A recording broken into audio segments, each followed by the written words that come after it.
Hello everyone, welcome to make it digital platform. तो बच्चों, एक छोटी सी इन्फॉर्मेशन है आप लोगों के लिए, एक नोटिफिकेशन के रिगार्डिंग जो कि है एम्स की तरफ से। तो एक कॉमन रिक्रूटमेंट एग्जामिनेशन कराया जा रहा है और उसी के लिए नोटिफिकेशन रिलीज किया गया है बच्चों एम्स के द्वारा। आप देख सकते हैं यहाँ पे। तो यहाँ पर बेसिकली जो मेन डेट्स हैं आप लोगों को याद रखने वाली, वो है एक तो 14 नवंबर 2025 और दूसरी है 2 दिसंबर 2025। अब 14 नवंबर से ये फॉर्म फिलिंग स्टार्ट होने वाली है बच्चों, और जो एंड रहने वाली है, लास्ट डेट रहने वाली है फॉर्म फिलिंग की, वो 2 दिसंबर 2025 रहने वाली है।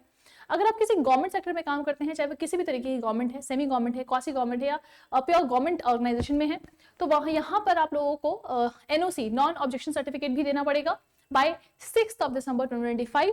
फर्दर यहाँ पर जो फॉर्म का एक्सेप्टेंस का यहाँ पे जो मैसेज आएगा, मतलब जो date of status of application form for acceptance to appear in the examination यहाँ पे रहने वाला है, वो 8 दिसंबर 2025 रहने वाला है।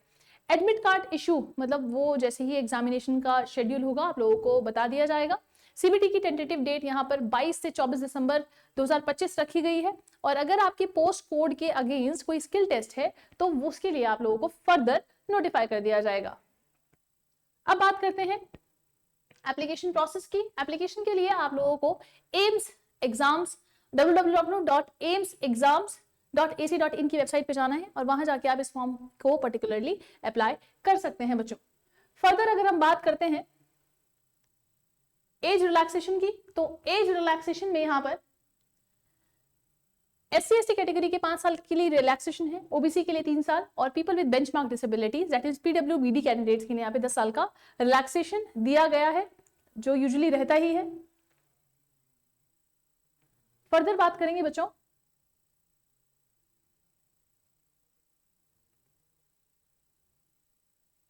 फर्दर अगर आप बात करेंगे एजुकेशनल सर्टिफिकेट्स या कैटेगरी सर्टिफिकेट्स की, तो अगेन आपके जितने भी डॉक्यूमेंट्स हैं बच्चों उनको अपडेटेड रखना। सर्टिफिकेट्स तो ऑब्वियसली जो आपके पास है वो तो चले जाएंगे, ठीक है ना। तो जो एजुकेशनल सर्टिफिकेट्स हैं वो भी आपके वैलिड हो जाएंगे, पर अगर आपके पास कुछ ऐसा है जो अपडेटेड नहीं है, आप प्लीज अपने डॉक्यूमेंट्स अपडेटेड रखिए। जैसे कि आपके फोटो और सिग्नेचर तो यूजुअली जैसे कहते हैं हर बार नई ही देने चाहिए, लेटेस्ट मांगा जाता है, तो वो अपडेटेड ही रखें, that is very very important. अगर हम एप्लीकेशन फीस की यहाँ पे बात करें बच्चों, तो एप्लीकेशन फीस यहाँ पे 3000 रुपीज रहने वाली है for the general and OBC candidates. SC/ST candidate और इकोनॉमिकली वीकर सेक्शन के जो कैंडिडेट्स हैं उनके लिए यहाँ पे 2400 रुपए फीस रखी गई है। फॉर द जो बच्चे people with disabilities, that means person with disability के साथ कोई पर्सन है, तो उसको किसी भी तरीके की फीस यहाँ पर नहीं देनी है, दे आर एग्जेम्प्टेड, ठीक है ना। तो फर्दर बात करते हैं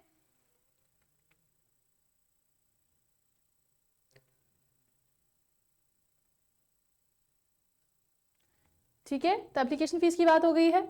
अगर इसके पेपर पैटर्न की हम लोग बात करें तो यहाँ पे 100 MCQ पूछे जाने वाले हैं बच्चों, और 100 MCQs में यहाँ पर 20 क्वेश्चन आपके नॉन टेक के रहने वाले हैं और 80 क्वेश्चन आप लोगों के जो है वो आपके टेक्निकल पोस्ट, मतलब अगर आप सिविल के लिए अप्लाई कर रहे हो ऑब्वियसली तो सिविल के 80 क्वेश्चन यहाँ पे पूछे जाएंगे और 20 क्वेश्चन आप लोगों से नॉन टेक्निकल जिसमें जनरल नॉलेज वगैरह आप लोगों से पूछा जाएगा, ठीक है ना। फर्दर देखिए यहाँ पे भी कहीं पे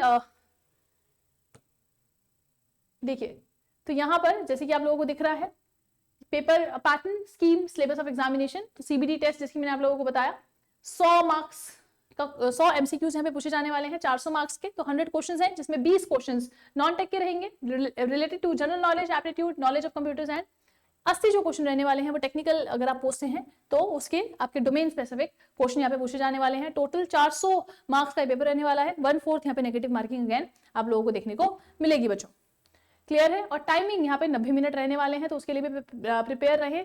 1.5 घंटे में आप लोगों को 100 क्वेश्चन निपटाने हैं किसी भी तरीके से, ठीक है बच्चों। फर्दर बात करेंगे, अब आपको पैटर्न स्कीम सिलेबस का पता चल गया है। अगर आप पोस्ट कोड के अगेंस्ट किसी भी तरीके का स्किल टेस्ट लिखा हुआ होगा तो आप लोगों को उसके लिए अगेन वहां पे इन्फॉर्म कर दिया जाएगा। और जैसे जूनियर इंजीनियर सिविल के लिए एज सच कोई स्किल टेस्ट यहाँ पर नहीं दिया गया है, ठीक है। अगर हम यहाँ पे एलिजिबिलिटी देखें तो आप लोग देख सकते हैं एलिजिबिलिटी कंडीशंस यहाँ पे क्या है। तो अगेन आप लोगों के पास जो डॉक्यूमेंट्स होने चाहिए वो अपडेटेड होने चाहिए, जैसे कि मैंने आप लोगों को बताया, फोटो हो गया, आपका सिग्नेचर हो गया, तो अपडेटेड होने ही चाहिए। Original certificates, documents of provisionally selected candidates will be verified by the respective AIMS institutes, for which dates will be notified by the respective AIMS institutes. ठीक है ना। And on the basis of examination, the provisionally qualified candidates will be required to produce original certificates as given below. और क्या क्या दिखाना पड़ेगा? सबसे पहले तो registration slip of the online application form, downloaded admit card जो रहेगा वो भी लेके जाना पड़ेगा, डेट ऑफ बर्थ का जो सर्टिफिकेट रहेगा वो भी चाहिए, कास्ट सर्टिफिकेट या इनकम एसेट सर्टिफिकेट, अगर आप इकोनॉमिकली वीकर सेक्शन से होंगे तो उसके लिए ये चाहिए पड़ेगा आपको, ठीक है ना। और अगेन आप किसी कैटेगरी से हैं, चाहे वो SC ST OBC, किसी भी कैटेगरी के अगेंस्ट अगर आप अप्लाई कर रहे हैं तो वो सर्टिफिकेट आप लोगों के पास होने चाहिए बच्चों। अगर आप डिसेबल हैं तो डिसेबिलिटी सर्टिफिकेट भी होता है, तो वो भी बनवा लें जिन्होंने नहीं बनवाया है, और डिसेबिलिटी सर्टिफिकेट भी आप लोगों को प्रोड्यूस करना पड़ेगा अगर आप डिसेबिलिटी पोस्ट या डिसेबल बंदों के लिए जो पोस्ट होती है उसके अगेंस्ट अगर आप अप्लाई कर रहे हैं, ठीक है ना। तो अगर एज रिलैक्सेशन चाहिए तो अगेन आप लोगों को अपने कास्ट सर्टिफिकेट भी वहां पे प्रोड्यूस करने पड़ेंगे। Clear all of you. अब यहाँ पर फर्दर अगर हम बात करें बच्चों,